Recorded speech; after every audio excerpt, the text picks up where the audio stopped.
그래서 제가 이 식탁 이미지로 어떤 조직 신학의 큰 주제들을 한번 다 다뤄볼게요. 그러니까 어떤 신학의 모든 핵심 요소가 여기에 다. 네, 안녕하세요. 오늘의 신학 공부의 장민혁입니다. 오늘은 또 새로운 코너, 제가 또 야심차게 준비한 코너가 있는데 한번 첫 선을 보이려고 하는데요. 오늘의 신학 낙서라는 코너를 해보려고 해요. 오늘 하고 끝날 수도 있는데 일단 반응을 좀 보겠습니다. 그래서 이거는 신학이 다 문장 글로 되어 있고 이걸 이해하기가 어렵잖아요. 그래서 어떻게 신학을 좀 직관적으로 이해할 수 있는 방법이 없을까? 이런 고민을 하다가 그림의 힘을 좀 느꼈어요. 어떤 이미지, 그림을 딱 보면은 그 이미지가 각인이 돼가지고 그냥 몇십 년이 지나도 떠오를 때도 있고 수많은 설명보다 그림 한 장으로 딱 이해되는 그런 순간들이 있는 것 같더라고요. 그래서 어떤 신학적인 개념이나 어떤 표현들을 그림을 통해서 이해해보면 어떨까? 이렇게 제가 생각을 했고, 그 뒤로는 어떤 좋은 그림 같은 거 있잖아요. 그런 거 제가 계속 수집을 하고 있었어요. 이 개념은 이 그림으로 설명해보면 좋겠다, 이런 거. 그래서 이렇게 모으다가 어느 시점에 꺼내봐야지 했는데 이제 한번 도전을 해보겠습니다. 그래서 오늘 준비한 이미지가 있는데요. 오늘 준비한 낙서 같이 한번 보시죠. 네, 그래서 이렇게 테이블, 식탁이 있죠. 식탁 위에 이렇게 음식이 이렇게 차려져 있는 그림인데요. 저는 이 식탁이 복음이 무엇인지를 가장 잘 보여주는 이미지가 아닐까 이렇게 생각을 해봤어요. 그러니까 여러분들은 이 복음, 기쁜 소식, 구원에 대해서 어떤 이미지를 갖고 계신가요? 그러니까 제가 어렸을 때 유행했던 거는 구원 열차였어요. 그래서 그 찬양도 저희가 문학의 밤, 교회에서 문학의 밤 하잖아요. 그거 할 때 맨날 그 구원열차 찬양에 막 워십 같은 거, 댄스, CCD 이런 거 하고 그랬었는데, 저는 이제 춤을 못 춰서 그런 거 안 했지만 저희 친구들이 하고 그랬었는데, 그러니까 구원열차라는 이미지가 저한테 있죠. 어떤 기차가 있고 거기에 저희가 타는 게 구원이라는 거예요. 이 이미지가 가진 장점이 분명히 있습니다. 저희는 구원받지 못할 사람들인데 하나님의 은혜로 구원열차에 탑승하게 됐다. 그런데 장점이 있지만 한편으로는 또 이 이미지가 구원에 대해서 혹은 복음에 대해서 조금 오해하게 만드는 부분도 있습니다. 일단은 이 열차를 탄다는 게 조금 너무 수동적인 경험이에요. 하나님 저희가 열차에 태워주셨는데 구원받아서 저희가 딱 구원받아서 열차에 탔어요. 근데 그 다음부터는 뭘 해야 되죠? 이렇게 창밖을 이렇게 구경하면 될까요? 그 구원 열차에 탄 다음부터는 할 게 없어요. 근데 제가 교회를 한 10살 때부터 근데 한 80살까지 산다. 그럼 70년 동안 구원 열차에 타서 뭘 해야 되는 거죠? 그러니까 이런 면에서 약간 저의 상상력을 좀 더 발휘하기에는 좀 빈약한 이미지다. 이런 느낌이 좀 있고요. 또 그 다음에 또 더 큰 문제는 뭐냐면 이 열차를 타고 어딘가 탈출하는 것 같은 이미지가 있어요. 그러니까 저희가 이 지구상에 이렇게 있었는데 구원 열차를 타서 이렇게 뿅 하고 어떤 하늘나라로 약간 탈출하게 되는, 이 세계에서 저 세계로 이렇게 가게 되는 그런 이미지가 있거든요. 근데 성경이 말하는 어떤 복음서가 말하는 그 하나님 나라는 이 땅에 임하는 것이고 이 땅에서 이미 시작된 그런 하나님 나라라는 개념을 보여주거든요. 이미 주어진 이 지구를 떠나서 어디 천국으로 가는 게 구원이 아니라 이 땅에서 이루어져서 결국 종말 때에 이 땅의 변모를 통해 완성되는 게 성경이 말하는 그 구원, 하나님 나라에 가까운 개념인 것 같은데, 구원열차는 그거를 조금 잘 보여주지 못하는 이미지가 아닌가 싶은 생각이 들었습니다. 그런데 이에 반해서 이 식탁이라는 이미지는 이런 어떤 구원의 서사들, 복음의 이야기들을 조금 더 이런 큰 이야기들이 더 담기면서도 저의 상상력들을 계속해서 불러일으키는 지점이 있다는 생각이 들었어요. 그래서 제가 이 식탁 이미지로 어떤 조직 신학의 큰 주제들을 한번 다 다뤄볼게요. 그러니까 어떤 신학의 모든 핵심 요소가 여기에 다 이렇게 조금씩 끼어들 여지가 있거든요. 그래서 먼저 창조부터 살펴볼게요. 하나님이 이 세상을 지으셨는데 하나님이 이 세상을 왜 지으셨나 생각해 볼 때 식탁 안에 힌트가 있습니다. 하나님은 우리와 관계 맺기 위해서, 그러니까 저희 기독교가 믿는 하나님은 삼위일체 하나님이거든요. 그냥 성부 하나님 딱 한 분이 계신 게 아니고 영원 전부터 성부, 성자, 성령이 함께 계셨던 그 삼위의 관계 속에서 서로 교제하고 대화하고 소통하는 존재로 계셨던 그 하나님을 믿는 게 저희 기독교 신앙입니다. 이게 다른 여러 그 종교들과 구분되는 가장 큰 특징이고, 기독교 신학은 여기에서 시작을 하는 게 좀 맞다라고 생각을 해요. 그래서 그 삼위일체 교제하신 하나님이 본인의 그 충만한 교제 가운데 우리를 초청하기 위해서 피조물을 창조하신 거죠. 그래서 자기 안에 자리를 비우시고 그 하나님의 자기 비움을 통해서 창조의 공간을 마련하시고 거기에 피조 세계를 만드신 거죠. 그래서 함께 교제할 수 있는 존재로 만든 게 바로 창조의 사건이었습니다. 그러니까 말하자면 이 테이블, 이 식사 자리에 저희를 초청하신 거예요. 인간과 모든 피조물들을 나랑 같이 밥 먹자, 우리 밥 먹으면서 얘기하자 라고 초청하신 게 이 창조의 사건이었던 거죠. 그렇게 해서 지음받은 그 인간, 하나님의 식탁에 겸상할 수 있는 존재로 초대받은 인간은 어떤 존재인가, 그 인간론에 대해서 살펴보면 그 인간을 저희가 하나님의 형상이라고 표현을 하잖아요. 근데 여기에 이 하나님의 형상도 정확하게는 삼위일체 하나님의 형상이라고도 이야기할 수 있습니다. 즉 교제하는 존재로 지음받았다는 거죠. 이 하나님과 같이 식탁에 앉아서 하나님과 두런두런 이야기도 나눌 수 있고 같이 밥도 먹을 수 있고 막 웃을 수 있고 서로 농담도 할 수 있고 그렇게 저희가 지음을 받았고 그런 존재가 원래 인간이라는 거죠. 그러니까 인간이 뭐냐? 가장 잘 설명하는 건 이 관계 속에 있는 존재라는 게 핵심이 아닐까 싶어요. 그런데 그 인간이 타락하게 된 사건을 성경은 보여줍니다.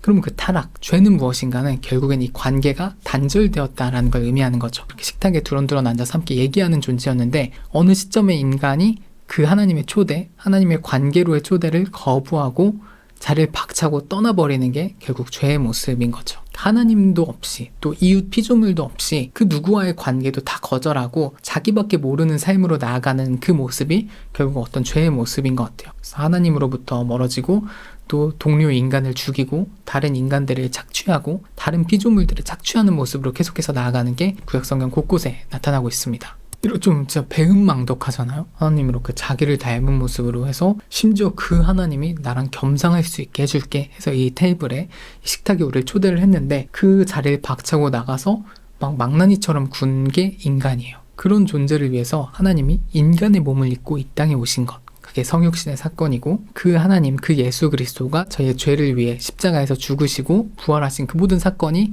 어떤 구원의 여정인 거죠. 결국에는 그 하나님과의 교제를 거부했던 그 자격 없는 존재들을 다시금 이 식탁에 앉을 수 있도록 베푸신 은혜가 바로 이 구원인 것이죠. 그래서 이 구원에 대해서는 저희가 좀 복음서를 살펴보면 좋은데 이 누가복음에 보면 구원의 여정이 쭉 나오잖아요. 근데 이 구원의 여정은 놀랍게도 이 식탁과 관련된 은유들이 아주 많이 사용이 되고 있습니다. 예수님이 처음에 말 구유에 태어나시죠. 그러니까 말의 먹이로 태어나시는 거예요. 처음부터 우리에게 생명을 주시는, 자신의 몸을 생명으로 주시는 그 존재로서 이 땅에 오셨다는 게 상징적으로 드러나고 있고, 예수님이 베푸신 공생의 그 사역들을 잘 보면 밥 먹는 게 진짜 많아요. 예수님 막 너는 먹보냐 이런 비난을 들을 정도로 진짜 막 계속 밥 먹는 이야기들이 나오죠. 함께 먹고 마시는 그 자리가 결국 하나님 나라의 잔치이고 하나님과의 관계가 회복된 어떤 구원이 완성된 우리의 모습이라는 거를 어떤 그 생애 가운데 계속해서 보여주시는 게 아닌가 싶습니다. 그리고 또 어떤 사마리아의 우물가에서 생명의 생수들, 오병이어 사건들, 그리고 잡히시기 전날 밤에 유월절 만찬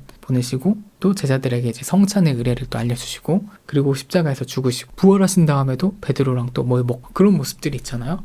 그러니까 이 먹는다는 행위, 구원이라는 게 무엇인지를 저에게 그런 식탁의 은유들을 통해서 잘 보여주고 계신 것 같습니다. 그리고 그렇게 해서 저에게 구원이 선물로 주어졌는데 그 구원이 단번에 끝나는 일이 아니에요. 그냥 딱 여기 자리에 앉았어, 끝. 테이블에 앉았어, 끝. 이게 아니라 이 자리에 앉아서부터 계속해서 구원이 이루어져 가는 거죠. 그게 뭐냐면 하나님과 계속 밥을 먹고 시간을 보내다 보면 저희가 그 하나님을 닮아가게 되는 겁니다. 그리고 작은 그리스도로, 작은 하나님을 닮은 존재로 계속해서 거듭나고 성화되어 가는 거죠. 그러니까 저희가 그냥 일상생활만 잘 생각해봐도 같이 많은 시간을 보내는 사람들이 있잖아요. 뭐 가족이 될 수도 있고 친구, 뭐 연인, 이렇게 뭐 부부 뭐 이렇게 될 수도 있는데 계속 시간을 보내다 보면 서로가 굉장히 닮아가는 걸 발견하게 되죠. 그러니까 같이 많이 밥을 먹는 사람들은 서로 계속 닮게 되어 있는 거예요. 그래서 하나님과 이 식탁에 함께 앉아서 같이 밥을 먹을 수 있다는 건 결국 계속해서 하나님을 닮아간다는 의미인 것이고, 결국 구원이란 그렇게 자격 없는 자가 이 자리로 초대받은 그 놀라운 은혜의 사건이자 그 한 번에 끝나는 게 아니라 계속해서 하나님과의 그 식사 가운데, 하나님과의 교제 가운데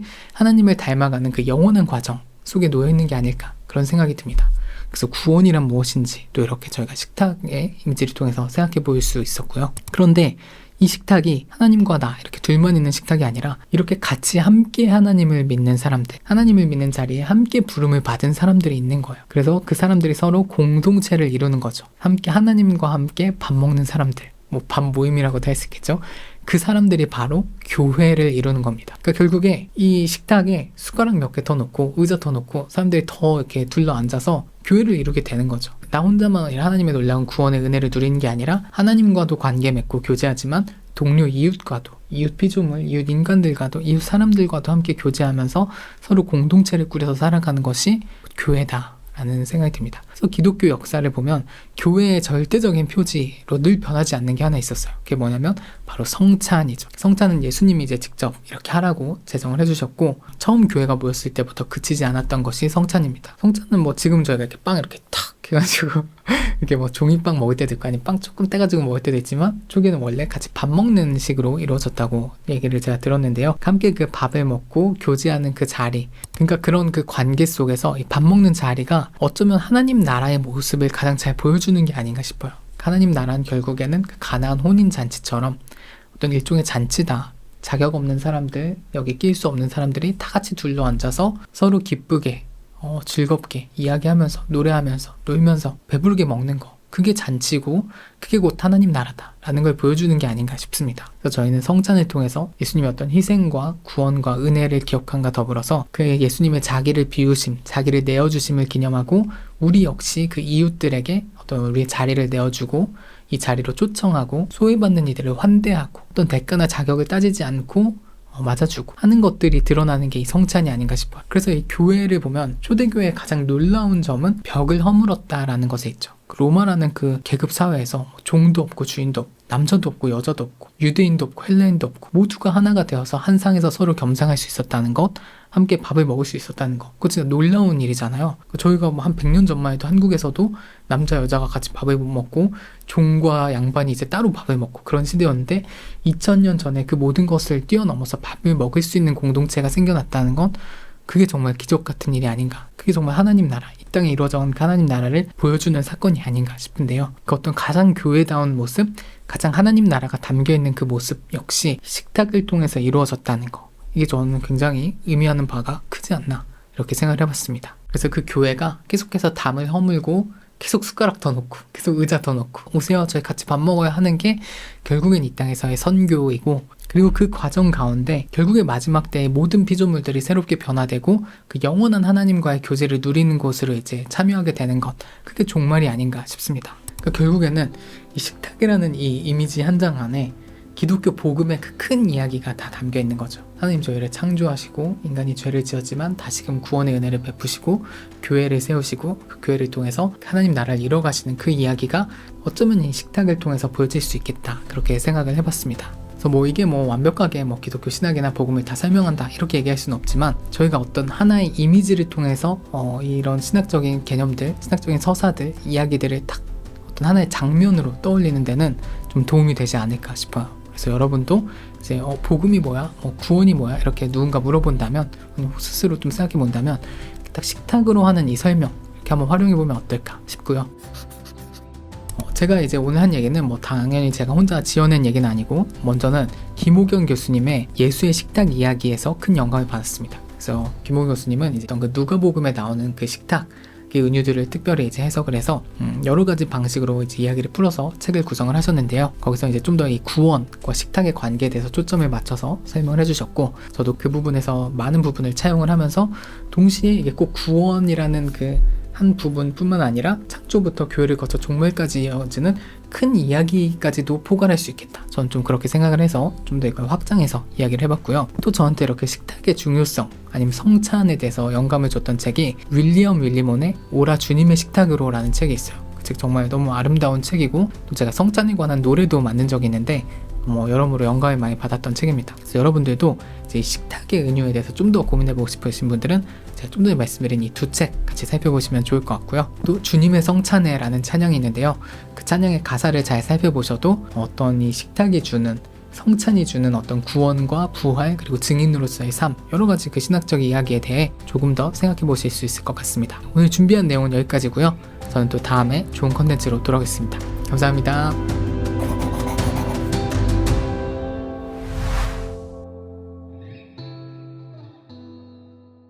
네, 그리고 혹시 오늘 내용이 도움이 되셨다면 구독과 좋아요 부탁드리고요. 좀 더 신학을 공부해보고 싶다 하는 분들은 이달의 신학 특강이 준비되어 있습니다. 개별 강의를 수강하셔도 되고, 아니면 멤버십에 가입하시면 모든 강의를 무제한으로 시청하실 수 있습니다. 끝으로 오늘의 신학 공부 사역은 모두 자비량으로 진행이 됩니다. 여러분들이 마음을 보태주시면 제가 계속해서 컨텐츠를 만드는데 큰 도움이 됩니다. 감사합니다.